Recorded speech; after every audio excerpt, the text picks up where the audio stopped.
ফার্স্টে শখের বসে করা, এখন তো আমাদের এটা হলো পেশা আর কি। কত বাচ্চা আছে এখানে এই শেডের মধ্যে? এখানে 6000 বাচ্চা আছে। নতুন যারা আসলে করতে চায় তাদের আসলে ব্যবসাটা এটা আগে বুঝা শুনে আসাটাই উত্তম।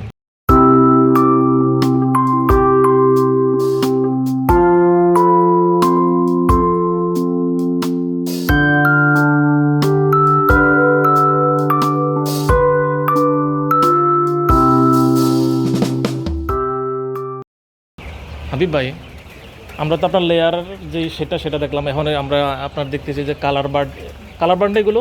জি, এগুলো বয়সটা কেমন হবে? এটি আজকে 22 দিন বয়স। 22 দিন। এগুলো তো শুধুমাত্র মাংসের জন্য করতেছেন না? এগুলো মাংসের জন্য করা। কতদিন পর আপনার এগুলো বাজারজাত করবেন? এগুলা মূলত এই তো 40 দিনে মোটামুটি বাজারজাত বিক্রি করার উপযোগী হয়ে যায়। জি। এখন বয়স কত এগুলো বয়স আজকে 22 দিন। 22 দিন। জি। ওজন কতটুকু এক একটার এখন কতটুকু হবে 22 দিনে? 350-400 গ্রাম হবে। 350-400 গ্রাম হবে। জি। যখন বাজারে বিক্রি করুন তখন কতটুকু হয় তাহলে? তাহলে এই তো 800-900 গ্রাম। জি। কত মুরগি আছে এই শেডের মধ্যে আপনার? এটাতে আছে 6000 মুরগি। 6000 মুরগি। আপনার ওইখানে দেখলাম যে পাট করে দিলেন, কিন্তু এখানে দেন নাই কেন তাহলে? এখানে পাট করা লাগে না, এটা তো মাংসের জন্য। আর এগুলো পাইলিং করে না। আর লেয়ার একটু ভয় পায় তো বেশি, এই জন্য। খাবারটা কি ওই ইয়ের মতো, লেয়ারের মতো এদেরকে খাবারটা দেন না? এদেরটা একটু ভিন্ন আছে। এগুলো আলাদা, এগুলো কালার বার্ডের ফিডই আলাদা আছে। মানে এদের সম্পূর্ণই এগুলো আলাদা দিতে হয়, তাই তো? জি জি। এগুলো ভ্যাকসিনের বিষয়টা এদের ভ্যাকসিন আমরা মূলত এখানে রানীক্ষেত আর গাম্বুরও করি ভ্যাকসিন। এটা দুইটা ভ্যাকসিন কিল করে। এটা মনে হয় যে সবকিছুর জন্য মানে এটা কমন থাকে, রানীক্ষেত আর গাম্বুরাটা। হ্যাঁ, এটা কমন সবকিছুর জন্য দিতে হয় না? জি। লেয়ারের ক্ষেত্রে ভ্যাকসিনের ভিন্নতা আছে, এগুলো দিতে হয়। পাশাপাশি অন্য ভ্যাকসিন আছে, কলেরা আছে, সালমোনেলা আছে, অন্য ভ্যাকসিন। শিডিউল কতদিন পর দিতে হয়? এগুলো শিডিউল অনুযায়ী দিতে হয়। প্রথম দিন থেকে আলাদা আলাদা শিডিউল আছে। ওটা কি আপনারাই পুশ করেন? না, এগুলো আলাদা লোক করতে হয়। আলাদা ভ্যাকসিন, যারা ভালো ভ্যাকসিন করতে হয় ওইসব লোক এসে ওনারা করে দেয় আর কি। কত বাচ্চা আছে এখানে এই শেডের মধ্যে? এখানে 6000 বাচ্চা আছে। 6000। আপনি কি শুধু নিজে একা দেখাশোনা করেন, আরও লোক আছে আপনার এগুলো দেখার জন্য? এগুলো তো আমার তো বিভিন্ন জায়গায় খামার আছে, আলাদা আলাদা লোক আছে। কতজন আছে লোক আপনার এগুলো দেখাশোনা করার জন্য? সব খামার মিলে 15-20 জন আছে লোক। 15-20 জন। কেমন বুঝতেছেন আপনার এই ব্যবসাটা, আপনার কাছে কেমন মনে হয়? এটা মূলত তো এই ব্যবসাটা আসলে আমরা করতেছি ফার্স্টে শখের বসে করা, এখন তো আমাদের এটা হলো পেশা হয়ে গেছে। আচ্ছা আচ্ছা আচ্ছা, আপনার কাছে আমার একটা পরামর্শ, সেটা হলো নতুন যদি কেউ এই খামার করতে চায় তাদের জন্য আপনার কাছে কী পরামর্শ আছে? আপনি তাদের জন্য কী পরামর্শ রাখবেন?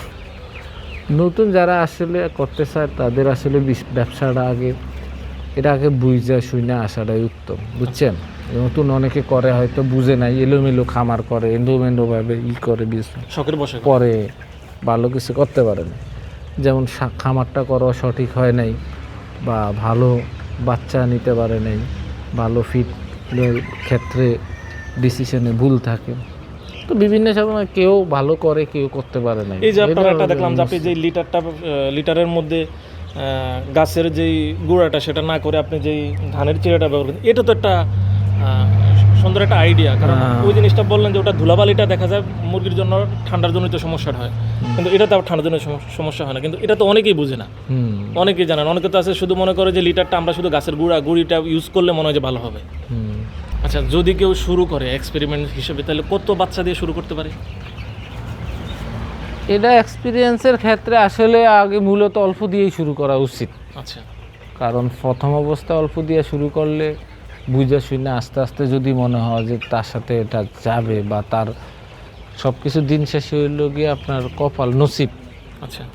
যদি তার সাথে তার ইয়েটা যায়, সে আস্তে আস্তে বাড়াবে। সে তার মতো করে যখন বুঝবে যে এটাতে আসলে লাভ আছে বা সফলতা পাওয়া যাবে, তাইলে আস্তে আস্তে বাড়বে। হুট করে বড় কিছু না করাই উচিত। সেটাই, যে কোনো ব্যবসায় আসলে বুঝে শুনে তারপরে যা কিছু করা উচিত। হ্যাঁ হ্যাঁ। আচ্ছা, আপনার এখানে বললেন 6000 না বাচ্চা আছে?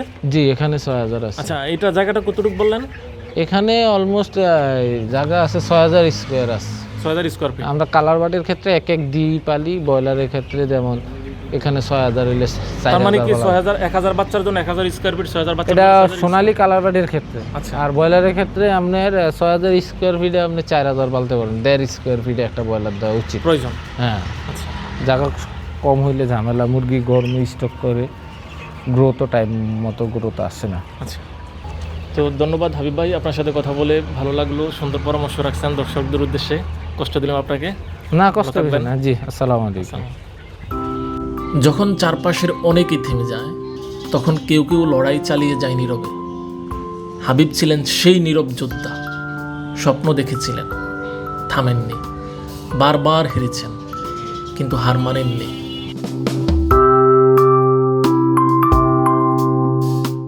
দর্শক, এতক্ষণ আমরা হাবিব ভাইয়ের সাথে কথা বললাম একটি খামার কিভাবে নতুন উদ্যোক্তা হিসেবে শুরু করতে হয়। তিনি আমাদের জন্য সে সকল পরামর্শ রেখেছেন। আপনাদের মধ্যে যদি কেউ নতুন করে খামার শুরু করতে চান, তাহলে অবশ্যই আমি মনে করি যে হাবিব ভাই আমাদের জন্য যে সকল পরামর্শগুলো রেখেছেন একজন নতুন উদ্যোক্তা হিসেবে কিভাবে নতুন করে খামার শুরু করতে হয়, অবশ্যই যদি আপনারা এই বিষয়গুলো মেনে একটি খামার পরিচালনা করেন বা শুরু করেন, অবশ্যই আপনারা ভালো কিছু করতে পারবেন হাবিব ভাইয়ের মতো। দর্শক, দেশ বাংলার আজকের পর্বটি আমরা এখানেই শেষ করছি। দেখা হবে নতুন কোনো ভিডিওতে, নতুন কোনো খামারি বা কৃষকের গল্প নিয়ে। সেই পর্যন্ত সকলে ভালো থাকুন, সুস্থ থাকুন। আল্লাহ হাফিজ।